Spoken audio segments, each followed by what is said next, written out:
한국의 무디로 여겨지시는 분이 계십니다. 바로 이분이시죠. 잘 아시는 바로 이성봉 목사님이십니다. 우리 성결교회 자랑이시고 우리 신촌 성경교회 일대 목사님이시며 이 한국교회 부흥운동을 일으키는 데 있어서 하나님의 큰 쓰임을 받으셨었던 이성봉 목사님을 한국의 무디라고들 이야기를 합니다. 이 이성봉 목사님께서 설교하셨었던 그 내용을 책으로 집필해서 나온 것이 있는데요. 그것이 뭐냐면 철로 역정 강화라는 것입니다. 바로 존 버년의 철로 역정, 그 내용을 가지고 우리 이성봉 목사님께서 긴 시간 동안 이 철로 역정 강화의 말씀을 전해 주셨습니다. 바로 이 철로 역정의 말씀을 받고 은혜 받은 사람들이 얼마나 많이 있는지 모릅니다. 이 이성봉 목사님의 말씀에 은혜를 받고 주의 종이 된 많은 사람들이 있죠. 바로 이 이성봉 목사님께서, 영적 거장이신 이성봉 목사님께서도 이 철로 역정이라는 존 버년의 이 책을 통하여서 하나님의 말씀을 전해 주셨었던 것입니다. 그만큼 이 철로 역정이 귀중한 책이라는 것일 텐데요. 여러분, 이 철로 역정은 한 남성의 이야기로 시작을 하죠. 이렇게 이야기를 한다라고 했습니다. 지저분한 옷을 입은 남자가 등에는 이것을 짊어졌다. 이 남성이 무엇인가를 짊어졌음에 대하여서 이야기를 하는 것입니다. 그의 그 등에 짊어지고 있었던 것이 무엇이냐면 바로 무거운 짐입니다. 그의 그 등에 무거운 짐이 짊어져 있었다라는 것이죠. 한 기독교 방송에서 이 철로 역정을 소개해주는 내용들이 참 많이 있습니다. 영화를 통해서도 이야기해주고 뮤지컬을 통해서도 이야기해주고 많은 매체들을 통하여서 이 철로 역정을 소개해주는데요. 2008년도에 나온 이 철로 역정 영화를 보면 그 주인공이 짊어진 그 짐, 이런 식으로 묘사를 하고 있습니다. 어떻습니까? 무거워 보입니까? 안 무거워 보입니까? 매우 무거워 보이는 짐을 짊어지고 있는 것으로 그리고 있습니다. 그리고 최철교 집사님의 이 만화로 읽는 철로 역정, 여기에서는 그 주인공이 짊어진 짐, 바로 이렇게 그리고 있는 것을 볼 수가 있습니다. 이렇게 봤었을 때도 그 짐이 매우 무거워 있는 것으로 우리가 볼 수가 있죠. 이 철로 역정을 소개해 줬었던 한 방송에서 출연진한테 그 주인공이 짊어진 그 짐이 뭘 의미하는 것 같냐라고 질문을 했습니다. 그랬었을 때 먼 여행을 떠나는 것이다 보니까 아마도 여행에 필요한 이 필수품을 짊어진 것이 아니겠는가라고 그렇게 추측을 한다라고 이야기를 했습니다. 자, 과연 그 주인공이 등에 짊어지고 있는 무거운 짐, 그게 과연 뭐냐라는 것이죠. 이 철로 역정을 해설해주는 다음의 책을 보면 이렇게 설명을 해줍니다. 그가 등에 지고 있는 무거운 짐은 그가 과거로부터 지금까지 지은 죄를 나타낸다 라고 설명을 해줍니다. 그가 그 등에 짊어지고 있는 그 무거운 짐은 뭐냐? 바로 그가 지금까지 지어온 죄를 나타낸다라고 설명을 해주는 것입니다. 그 주인공에 짊어져 있는 그 무거운 짐은 바로 그의 죄를 나타낸다라는 것이죠. 철로 역정은 매 장면들마다 성경을 인용하고 있다라고 했었죠. 지금 이 장면 역시도 성경의 말씀을 인용하여 이러한 모습을 그리고 있는 것입니다. 그 가운데 한 말씀이 시편 38편 4절의 말씀, 이 말씀을 그 책의 내용에 덧붙여서 이야기를 해주고 있습니다. 시편 38편 4절 말씀, 다음의 말씀인데요. 우리 함께 말씀 한 목소리로 읽어보도록 하겠습니다. 시작. 내 죄악이 내 머리에 넘쳐서 무거운 짐 같으니 내가 감당할 수 없나이다. 시인이 자신이 감당할 수 없는 자신의 무엇에 대한 고백을 하고 있는 내용이 바로 이 시편 38편 4절의 내용입니다. 그가 감당하지 못하는 자신이 짊어진 것은 뭐냐? 바로 자신의 죄악이다라고 말합니다. 자신의 그 죄악이 내 머리에 넘쳐라고 이야기를 함으로써 이것이 넘쳐서 자신이 감당할 수 없을 만큼 버거운 것에 대하여서 고백을 할 때 그가 이어서 말하는 내용이 이것인 것입니다. 무엇과 같으니 라고 고백을 하는 것입니다. 바로 무거운 짐 같으니, 나의 이 죄악이 넘쳐서 무거운 짐과 같아 내가 이것을 도저히 감당할 수 없습니다 라고 본 시편의 저자가 고백을 하고 있는 것입니다. 자신의 감당 못할 죄, 그 죄가 넘쳐서 마치 무거운 짐과 같이 느껴진다라고 고백을 한 것입니다. 바로 철로역정의 그 주인공이 이와 같았다라는 것이죠. 그의 등에 있는 그 무거운 짐, 그 버거운 짐은 바로 자신이 지금껏 지었었던 죄악, 그의 죄된 인생을 보여주고 있는 것임을 이야기를 하는 것입니다. 바로 그렇게 그는 죄의 무거운 짐을 짊어진 인생이었음을 말합니다. 그리고 내용은 이렇게 말합니다. 가만히 보니 눈물을 쏟으며 몸을 덜덜 떨고 있었다. 나중에는 도저히 참을 수 없다는 듯 큰 소리쳤다. 도대체 어떻게 해야 한단 말인가? 그 주인공이 어떻게 하냐면 눈물을 쏟는 겁니다. 그리고 몸을 덜덜 떨더라는 것입니다. 그가 절규하는 것이죠. 그러면서 온몸을 불불 떠는 모습을 보이고 있다라는 것입니다.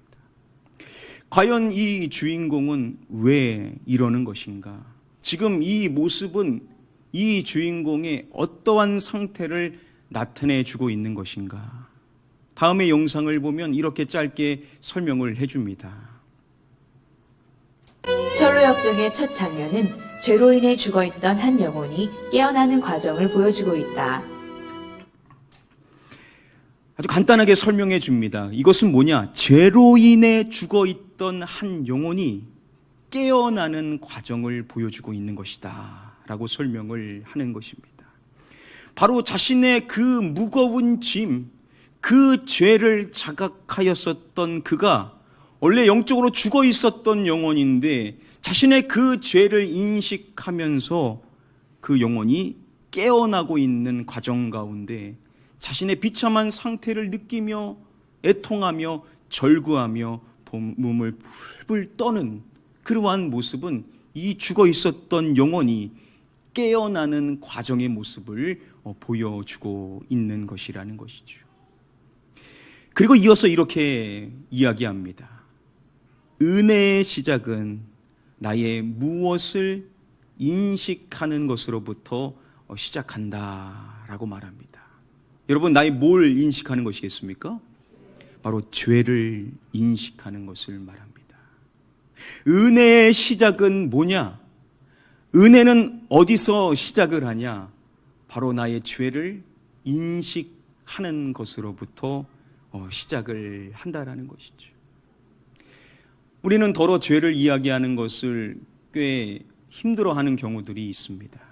그런데 은혜의 시각으로 살아가는 우리 크리스찬들은 그렇지 않아야 되겠죠.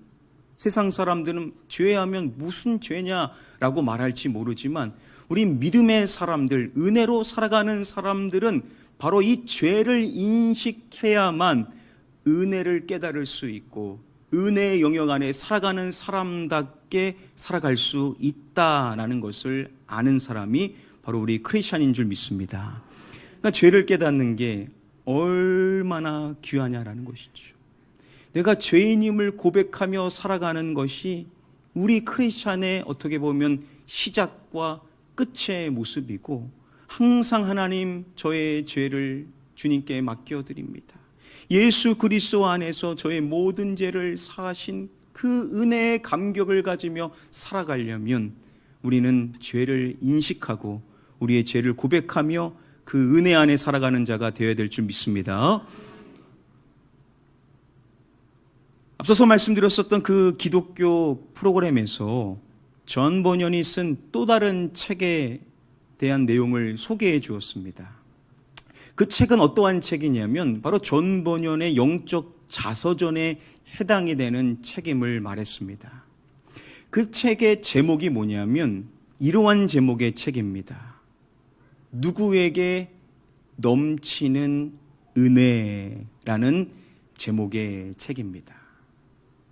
누구에게 넘치는 은혜를 말하냐면 죄인의 괴수에게 넘치는 은혜라는 제목을 말합니다.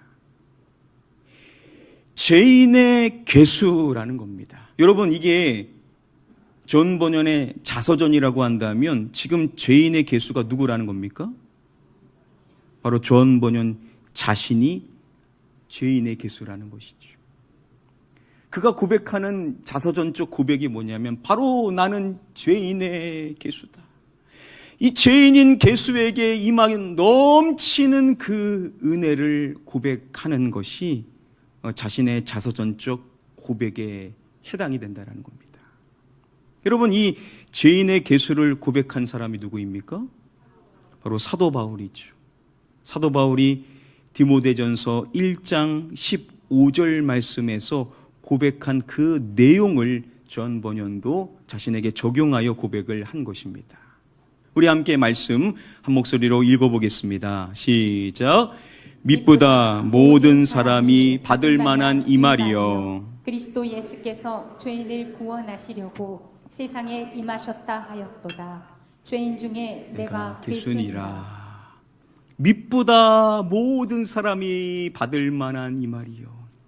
바로 복음에 대하여서 이야기를 하고자 하는 것입니다. 모든 사람들이 받아야 될 말, 그 복음의 소식이 뭐냐? 바로 그것은 그리스도 예수께서 죄인을 구원하시려고 세상에 임하셨다라는 복된 소식에 대하여서 바울이 고백을 하는 것입니다.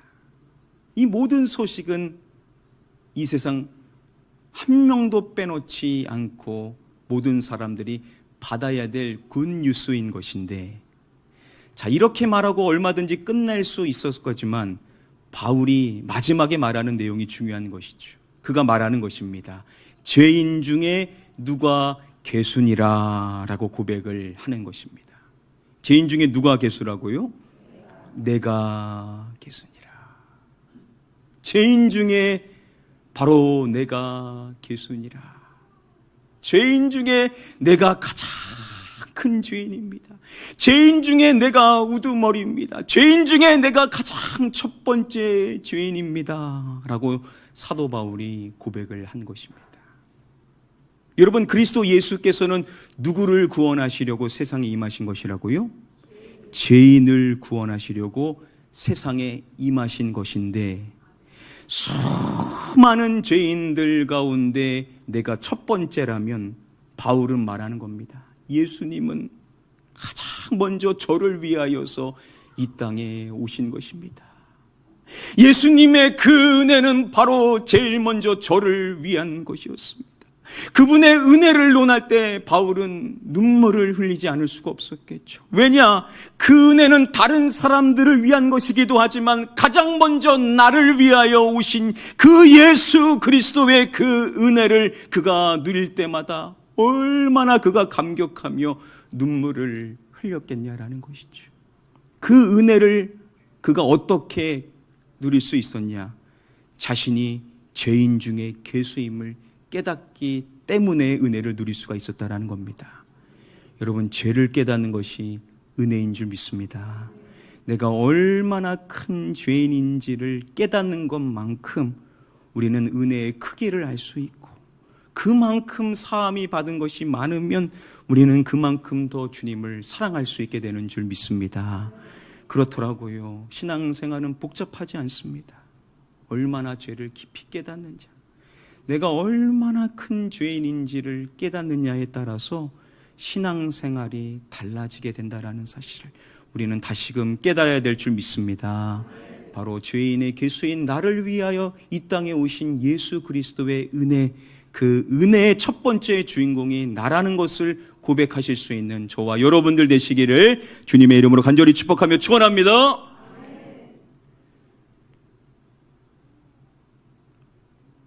우리 아이들이 좋아하는 철로역정 애니메이션을 보면 그 주인공이 자신의 그 죄의 짐으로 인하여 괴로워하는 그 과정 가운데 자신의 아내에게 그 부분에 대해서 이야기를 하는 장면이 있습니다.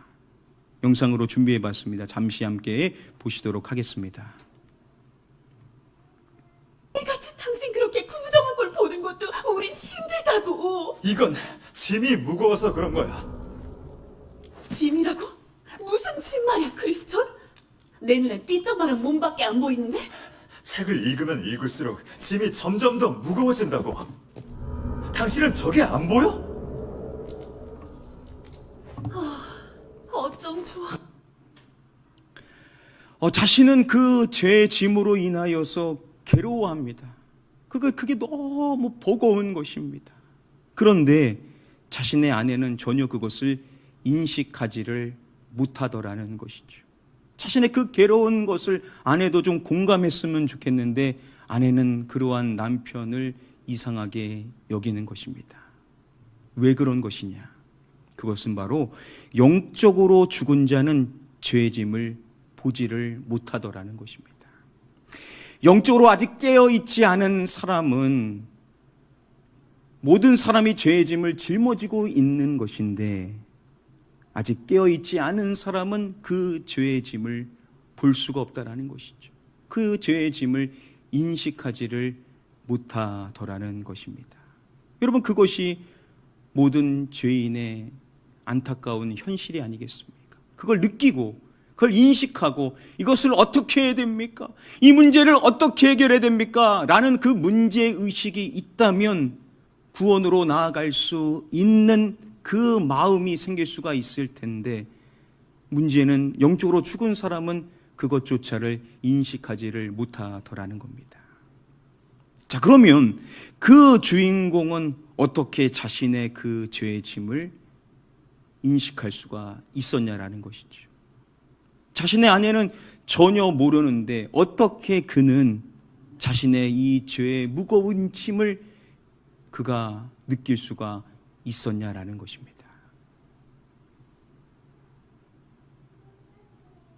그가 각성되어지게 되는 이 장면 앞부분의 내용이 이것이었습니다. 사나이는 책을 펴서 읽기 시작했다. 그가 책을 읽음으로 인하여서 영적 각성이 일어나게 되었고 그가 자신의 놓여있는 영적 현실을 그가 보게 되었고 슬퍼하며 절구하며 눈물을 흘리게 되었던 것을 이야기를 하고 있습니다. 바로 여러분 여기서 말하는 책이 뭔 것이죠? 바로 성경인 것이죠. 바로 성경, 하나님의 말씀을 읽음으로 인하여서 영적 각성이 일어나게 되었고 자신의 죄를 깨달을 수가 있었다라는 것입니다.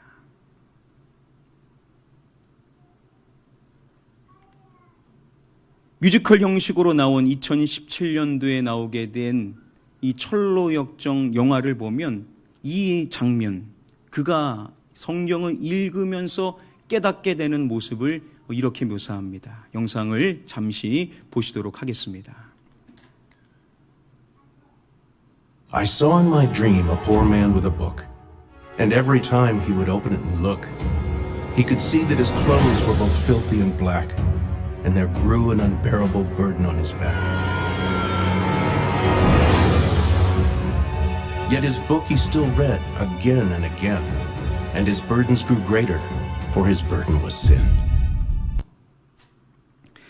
그가 그 책, 바로 성경이죠. 그 성경을 펼쳐 읽게 되는 것입니다. 그랬었을 때 그가 무엇을 느끼게 되냐면 자신의 그 등에 있는 그 짐을 그가 느끼게 되는 겁니다.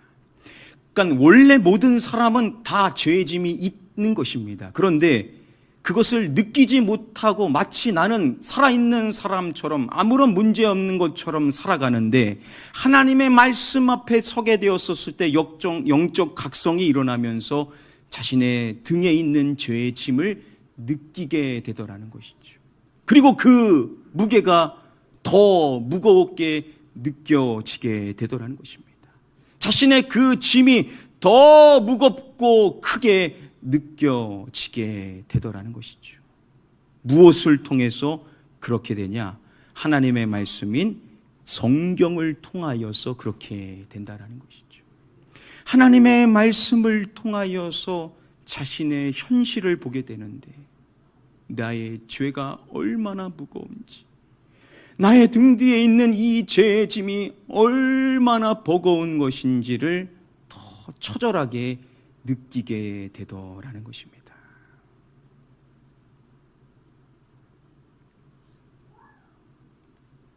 꿈이 있는 교회를 담임하시는 하정환이라는 목사님이 계십니다.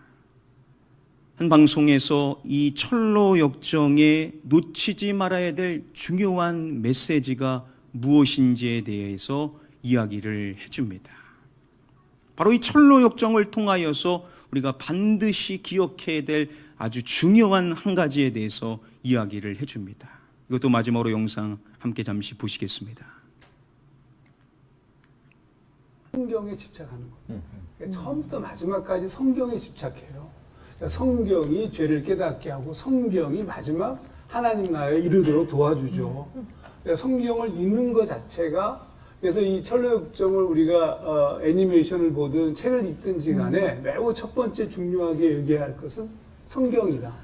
예, 우리가 이 거룩한 여행에 항상 손에 쥐고 다녀야 될 것이 바로 이 말씀이다.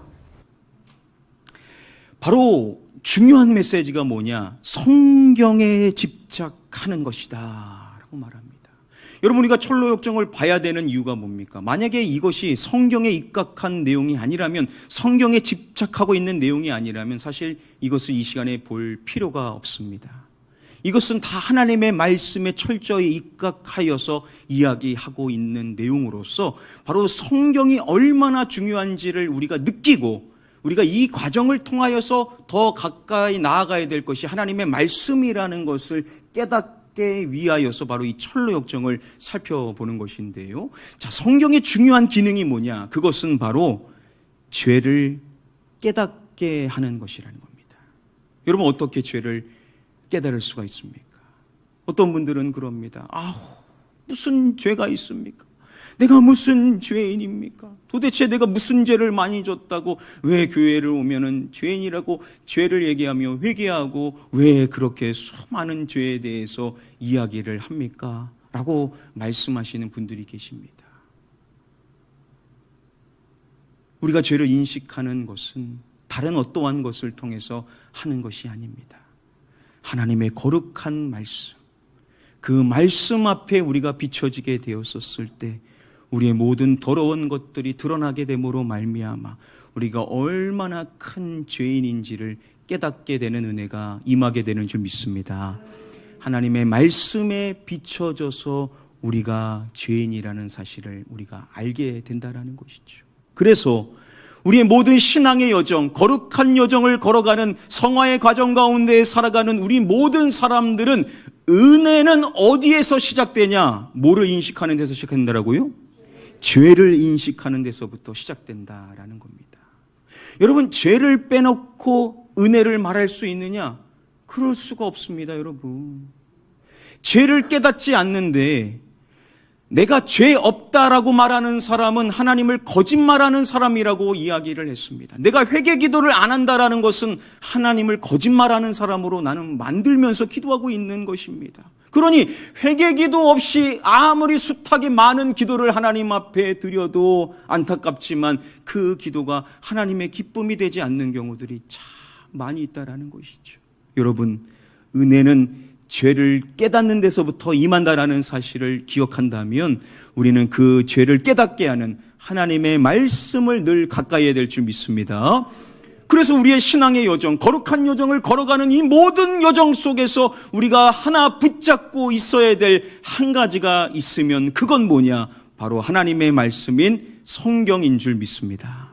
항상 하나님의 말씀인 성경은 우리가 지고 인생을 살아가야만 할 것이라는 것이죠. 만일 여러분들이 어느 일정한 시간 동안 갇혀서 인생을 살아야 됩니다. 그러면 한 가지를 가져갈 수 있는데 그 한 가지를 가져가야 될 중요한 사항이 뭐냐? 그게 핸드폰이 돼서는 안 되고 성경이 되어야 될 줄 믿습니다.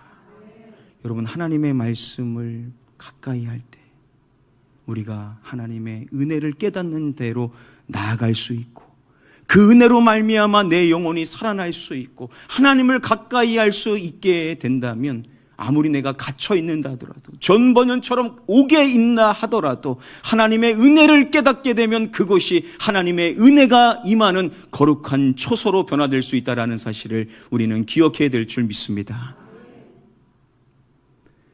자, 그러면 성경은 단순히 죄를 깨닫는 것으로 그치는 것인가? 존 버년이 이러한 이야기를 했습니다. 성경은 당신을 죄에서 멀어지게 한다. 그렇지 않으면 제가 당신을 성경에서 멀어지게 할 것이다. 죄는 우리를 성경에서 멀어지게 할 수 있는데, 그런데 먼저 말하는 사실이 뭐냐? 성경은 우리를 죄에서 멀어지게 한다는 겁니다. 성경이라는 것은 우리의 죄를 깨닫게 할 뿐만 아니라 이 영적인 각성 안에 들어오게 되면 죄에 민감해지게 됨으로 말미암아 우리가 또한 죄를 멀리할 수 있도록 우리를 도와준다라는 것이죠.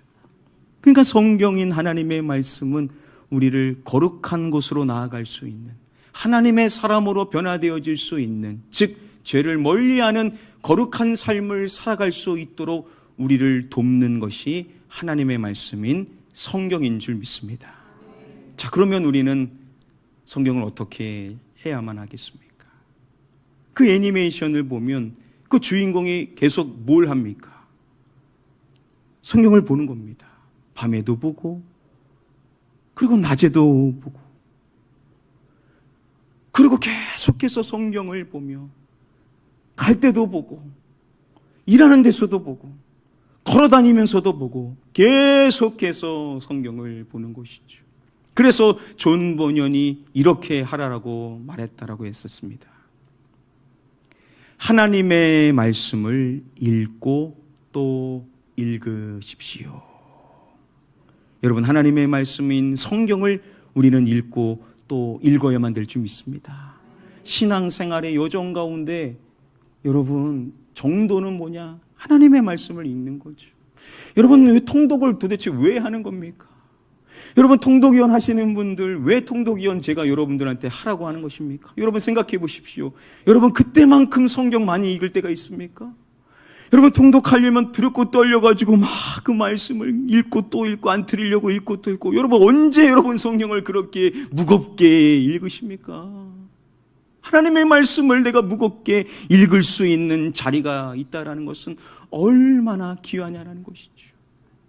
여러분, 말씀을 읽는 것밖에 답이 없다라는 사실을 기억하시기를 바랍니다. 그래서 여러분, 기회가 되신다면 여러분들에게 시간이 분명히 있으실 것입니다. 여러분들에게 주어진 그 시간을 선용하셔서 하나님의 말씀을 어떻게든 읽으심으로 말미암아 그 말씀을 통하여서 여러분들의 죄를 깨닫고 또 죄를 멀리함으로써 하나님을 가까이 하는 삶을 살아가실 수 있게 되기를 축복합니다. 어떤 분들은 그러십니다. 아우, 목사님, 읽어도 도통 무슨 말인지를 모르겠어요. 읽으려면 읽을수록 잠만 오고 도대체 읽어야 되는 이유를 모르겠습니다. 제 아시는 지인 지사님도 그렇게 이야기를 하신 적이 있으십니다. 이분도 극적인 회심을 하고 은혜를 깨닫고 지금도 우리 교회에서 전하는 말씀을 함께 나누고 계신 지사님이십니다. 근데 그분이 그 이야기를 할 때 제가 다른 때 같은 경우는 그냥 넘어갑니다. 여러분들한테도 제가 많이 조언을 잘 안 하죠. 그래서 평소 같으면 그냥 조언해 주지 않을 텐데 이분의 영적인 상태를 진단해 봤을 때 꼭 얘기해 줘야 되겠다라고 해서 말씀을 드렸습니다. 지사님, 신문 보거나 뉴스 보거나 여러분 재밌는 뭔가를 볼 때 그거 다 이해하고 다 느끼고 깨닫고 마음에 감동이 오고 막 뜨거워져서 그거 보십니까? 그러니까 그 지사님 뜨끔하시는 거예요. 아니잖아요. 그냥 흘러 듣잖아요. 그냥 보는 거잖아요. 그냥 시간 때우는 거잖아요. 그런데 왜 성경은 꼭 그래야만 된다라고 생각을 하십니까? 왜 그게 낭비라고 생각하고 이해가 되지 않는다라고 왜 그것을 안 읽어야 된다라고 생각을 하십니까? 그게 안 읽혀주더라도 깨달아지지 않다라 하더라도 지사님의 시간 안에 성경을 읽는 시간이 늘어난다는 것은 하나님의 은혜의 증거니까 안 읽혀도 읽으시기를 바랍니다 라고 그렇게 조언을 해드렸습니다. 여러분, 이해되지 않아도 읽으시기를 바랍니다.